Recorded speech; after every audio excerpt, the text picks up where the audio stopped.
Welcome to today's episode of our Becoming series. Today I'll be talking about experience. I saw a post and I'm going to read. Experience is the comb that life gives to you after you've lost your hair. That was a funny way to look at it. But then thinking about it, I completely agree. I honestly agree with that. I mean, you'd have to have the experience, right?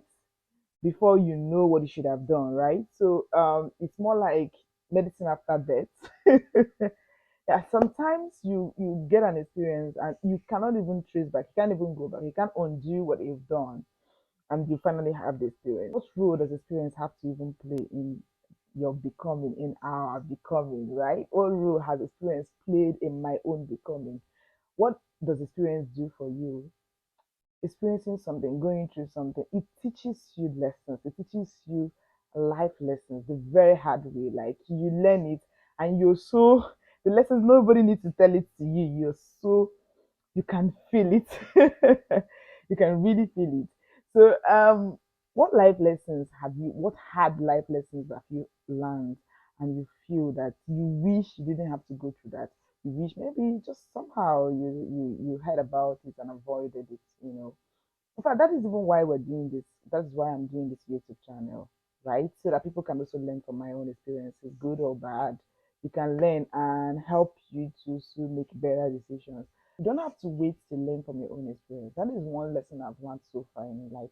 You don't have to wait to learn from your experience. You can learn from the experience of others. You can learn from mistakes of others. So, what has this? When I came to this realization, I just thought to myself, okay, so how do I get to learn from other people's experience? What do I need to do? So there are several ways you can learn from people's experiences, but I'm going to highlight a few of them. And you share with me your own ways, right? I can also learn from you. So number one way of learning from people's experiences is books. Books. You know, I've heard this saying that you can travel the world through books. Yeah, and that is completely true. I mean, you can even read about places you need to visit. You can read about moments like, and when you're reading, it's as if you are existing in that time. It's so as if you know what happened that time. So somehow you're borrowing from other people's experience when you read. In fact, not somehow. You're borrowing from the author's maybe experience or from experiences of several people, and it's helping you to make a decision about something. Two is direct mentorship. When you have a mentor that really believes in you and a mentor that really wants to see you grow, they will do as much as possible, try as much as possible to share many experiences with you. But one thing I don't want to leave out is most times when you are helping people to mentor you, they really want to mentor you, but because you've not asked specific questions, they can't answer specific answers. So they can't even know exactly where you need the help. So please, when you're having mentorship, please engage them, ask them questions. Don't wait for them to think about it, because I have people who I mentor, and so I don't even get to think. Like I think for them, but I do not know their context. So sometimes it's questions that prompts me to think about something that's happened before and then share an experience so they can learn from. So number three way you can learn is from movies. I watch movies a lot. I'm a movie person. And basically, I look out for movies that teach something. I look out for movies that are based on true life stories. I've watched a lot of beautiful movies. In fact, I'm going to recommend a lot of true life movies that have really inspired me. Most times, I just one scene like this, I'm able to grab something, like I'm able to learn something that, in a thousand words, you are not able to put it together. Well structured movies that they really sat down and wrote, for the sake of passing an information or passing a knowledge. Yeah, so I won't encourage you to wasting all your time watching all kinds of movies and all that. Be specific, have targets on the kind of movies you want to watch and what you really want to learn. Me, I always prioritize movies based on life stories and movies in line with what I'm doing. Maybe movies about businesses, movies about politics, movies, just the things that strike my interest. Another way I think you can learn from people's experience is social media. Yeah, social media exposes your mind to what is even going on, to what people have done, and you can learn. I've learned security tips from people sharing their experiences on social media and having the mindset that, oh, I'm coming here because I want to learn, right? I'm not coming here to drag anybody. I'm not coming here to fight. Some of us go to social media because we want to come and fight, we want to criticize. you really are not out there to learn. So if you go on social media and you specifically follow people who share things, who share experiences, who their aim is to coach people, you are able to sieve out the kind of information that you take in, and it helps your mind.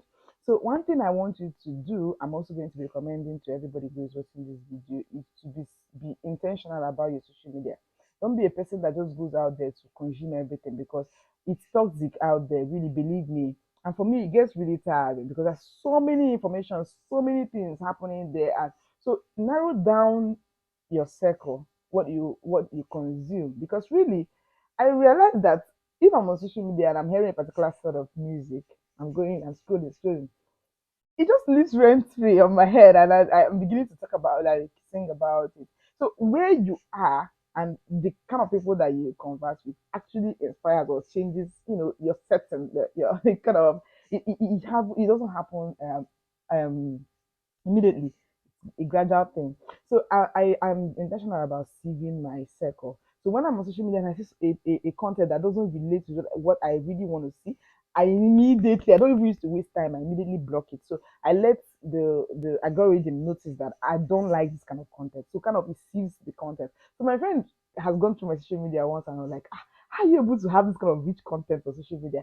And I'm like, it's intentional because I came here with the intentionality of having rich content on things happening around me, political stuff, just things, that's happening around me that I really want to know or I really care about.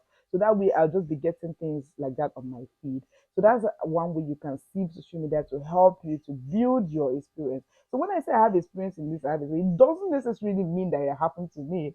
It could mean that I've learned it somewhere in any of these ways that I've listed. There are so many ways, other ways, beyond these ones I've talked about.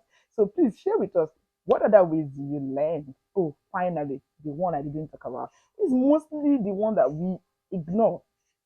Learning from family trends, though. How much do you know from your family tree? How much have you learned? Do you know that the same devil that was chasing your parents is the same that is still chasing you? And that is why you see a family, they are passing through the same line of challenges. The same line of challenges. And I've intentionally sat back and watched this thing. You see, my friends, they come from this family. It's more like this is their challenge they usually have in this family, and it's consistent. Do you know why? So I think that learning from family trends is also a powerful tool that we mostly ignore. So most times we want to learn from outside, that want to learn from out there, want to read books and all that and travel the world, but we forget to learn from our immediate family. So are there things that your parents passed through that they've not shared with you? How much do you engage your parents in conversation? You can learn from their experience. There was one day I called my dad. I told my dad that I've just been duped 419 this that. I narrated my story and he told me, you know what? I've had the same experience. Past, like, I don't remove anything from that experience. Like exactly the same experience my dad had years back when he was younger, when he was duped. Same experience I had. So it was funny, right, at the time, but I now realize that I need to talk more, because he's sharing more, when that thing now maybe comes on board, I'm taken aback.